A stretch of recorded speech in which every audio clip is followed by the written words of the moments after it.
여러분 안녕하십니까? 정통주식 채널입니다. 8월 21일 토요일인데요. 오늘은 최근 먹는 코로나 치료제의 임상 2상 결과 발표를 앞두고 있다고 해서 어제 금요일이었죠. 강세로 마감한 부강약품에 대해서 알아보도록 하고요. 참고로 코로나 치료제 하면 우리가 신풍제약을 빼놓을 수 없죠. 신풍제약도 지난 7월 초 코로나 치료제 피라맥스의 임상 실패 보도 이후 급락하는 사태가 발생했는데요. 오늘은 부강약품과 신풍제약에 대해서 한번 비교해서 설명해 드리도록 하겠습니다. 특히 신풍제약 같은 경우 지난 7월에 임상 실패 보도 이후 내년 9월을 목표로 해서 다시 1년간 임상 3상에 진행하자 했는데 그 뒤로 뚜렷한 진행 결과에 대한 내용들이었거든요. 오늘 비교적 최근 뉴스를 최대한도로 자료로 해서 여러분들한테 두 제사에 대한 궁금증을 해소시켜 드리는 시간 갖도록 하고요. 시황에 앞서 본 내용은 결코 구강약품이나 신풍제약 어느 한 종목을 깎아내리고 한 종목을 부풀리기 위한 그런 것이 절대 아니고요.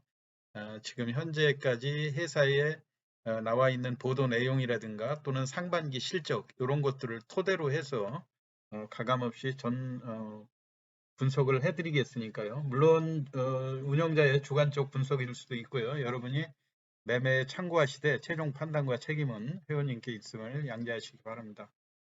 구독과 알람 설정을 해두시면 시황 정보를 빠르게 받아보실 수 있습니다. 우선 그 전체 장세로 보면은요, 지난 주말부터 미국발 통화 긴축 우려로 코스피가 연일 큰 폭으로 조정하는 그런 상황이죠. 목요일 날도 60포인트 넘게 하락했다가 어제도 이제 그동안 개인들이 외국인들이 삼성전자라든가 하이닉스 등 그 대형주를 지속적으로 매도하면서 그 물량이 작은 다른 2차 전지라든가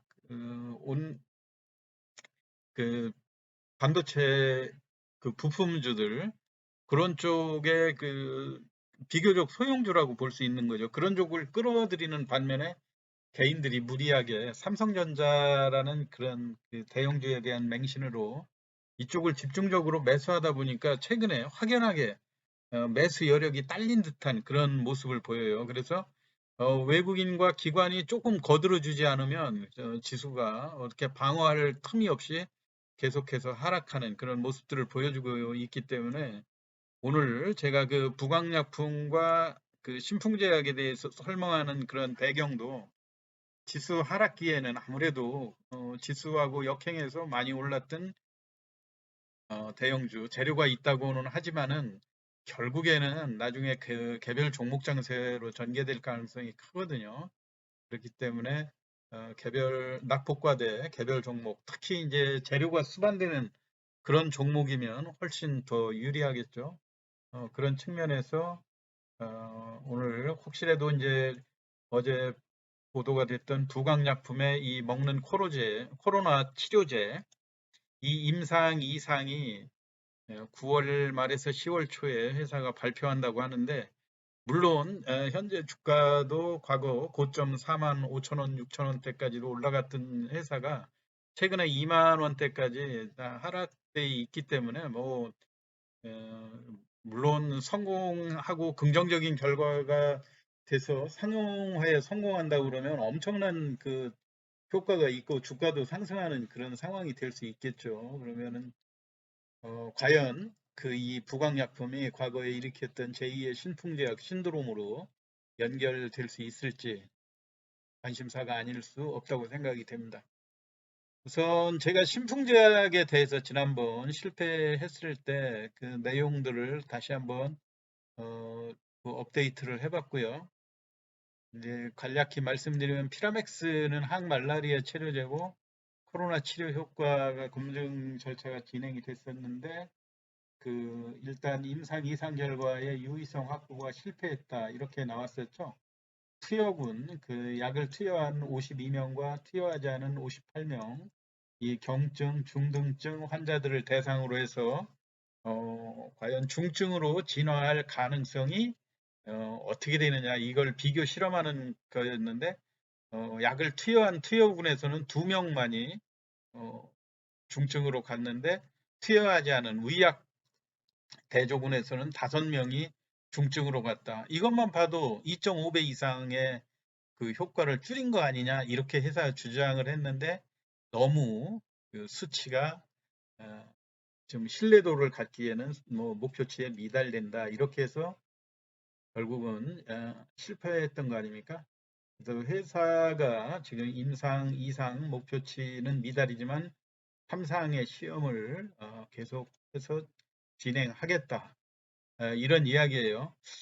그런데 어제 또 뉴스에 나온 것 지금 2021년 7월부터 7월 초였거든요. 이때가 그렇다면은 내년 9월까지 그 1년 동안의 목표를 세워서 한다 하는 상황이고 그 식약처에 임상 3상이 허가가 나면 또 공시를 하겠다 했는데 뚜렷이 지금 공시를 안 하고 있어요. 그래서 이번에 나온 뉴스를 보면 그 피라맥스 임상에 사용된 RT-PCR 검사 방식에 대해서 불만을 가지고 있다. 그게 그래서 이 RC-PCR 방식은 너무 엄격하기 때문에 죽은 세포도 양성으로 판단하는 사례가 속출하고 있다고 그래요. 결론은 뭐냐면은 아직도 원만하게 3상이 진행되지 못하고 있다는 반증 아니겠습니까? 이걸로 인해서 물론 내년 9월까지 당초에 9월까지라고 얘기를 했을 때 그 기간을 너무 길게 잡고 그때까지 코로나가 계속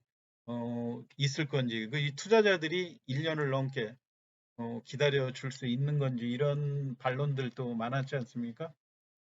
그렇지만 그 주가도 물론 한번 그 신풍제약의 주가도 한번 비교를 해보도록 하겠습니다. 이게 이제 신풍제약의 주가죠. 7월 초에 10만 원대 있던 게 거의 하한가까지 곤두박질 치고 그 와중에서도 6만 4천 원, 5천 원에는 무분별하게 주가가 하락하지는 않고 그래도 비교적 7월 한 달 하고 8월 지금도 이제 8월 20일로 접어들었으니까요.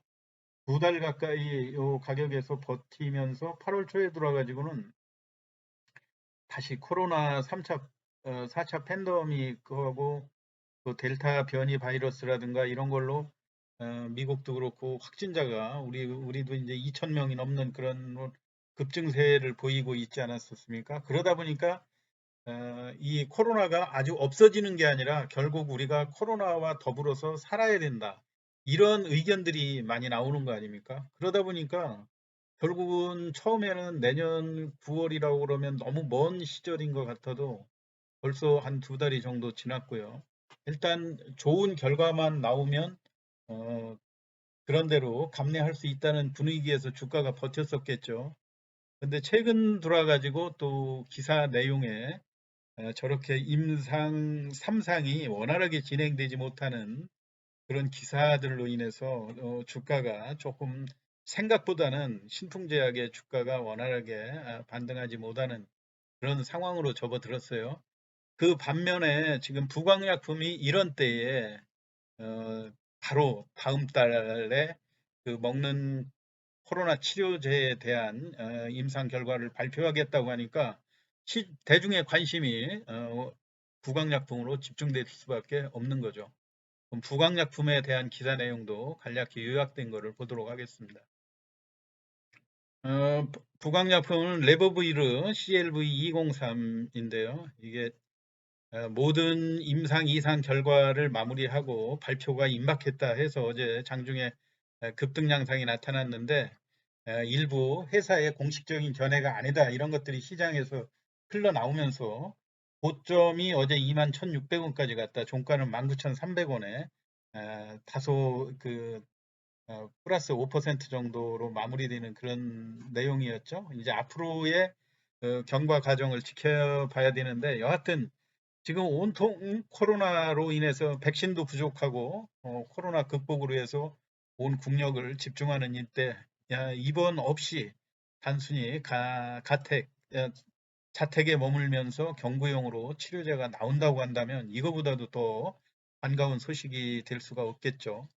물론 이제 어제 뉴스에 나온 내용으로는 임상 참여 104명들을 대상으로 해서 경증과 중증 환자를 7일 이내에 환자를 대상으로 해서 150mg씩 10일간 투약했을 때 확실하게 바이러스의 억제 효과가 입증이 됐다. 이런 내용으로 나왔는데 여하튼 중요한 것은 회사의 공식적인 내용은 다음 달 9월 말에서 10월 초에 나온다고 하는 점 보시고요.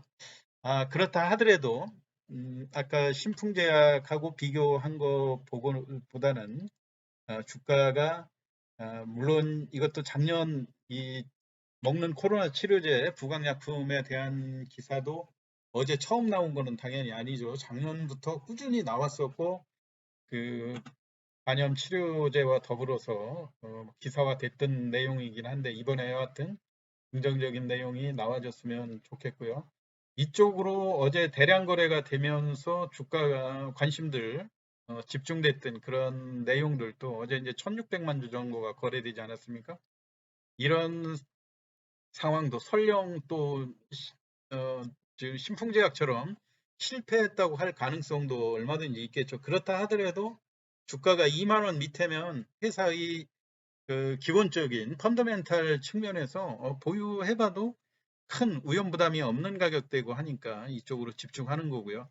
만약에 성공한다고 그런다면 이전의 고점 충분히 극복하고 상승으로 갈 수 있는 가능성도 있다고 하는 측면에서 일반인들의 관심이 높아지고 있다. 이렇게 볼 수가 있는 거죠. 간단히 이번 6월 상반기에 회사가 공시한 내용들을 한번 부강약품과 신풍제약을 이게 아무래도 이제 상반기 2021년도 상반기 최근 자료니까요. 단순히 재무 상태나 영업 실적 요거를 통해서 두 회사를 한번 비교해 보도록 하겠습니다. 자본금은 부강약품이 364억이고요. 신풍제약은 2억 275억. 뭐 조금 부강약품이 좀 많은 편이긴 하죠. 시가총액이 1.3조 원에 해당된다고 하는 거. 그런데 신풍제약은 지금 현재 주가 66,500원 기준으로 했을 때 3조 5천억인데요. 이건 뭐 지금 신풍제약에 대해서는 주가가 현재 고점 대비 거의 4분의 1 토막 그렇게 됐기 때문에 한때에 12, 3조가 넘는 그런 그러니까 코로나 치료제가 성공했을 때 그 위력이 어느 정도인가 하는 거를 여실히 보여주는 게 신풍제약이라고 볼 수가 있는 거죠. 지금 현재 자본 총계로 볼 때는 그 부강약품은 약 2,900억 정도 돼요. 364억이 2,900억 정도면 약 유보율 측면에서 700% 정도에 해당된다 볼 수 있는 거고요. 신풍제약은 3,650억에 해당된다. 또 재무적인 그 안정성은 또 훨씬 둘 다 좀 안정돼 있는 그런 측면이죠. 부강약품이 약 990억의 부채, 신풍제약이 500억의 부채인데 중요한 거는 6월 상반기까지의 실적으로 볼 때 부강약품은 일정하게 꼭 저런 뭐 코로나 치료제라든가 이런 것들하고 무관하게 일반 그 약에 대한 기본적인 매출액이 많이 나오는 회사죠.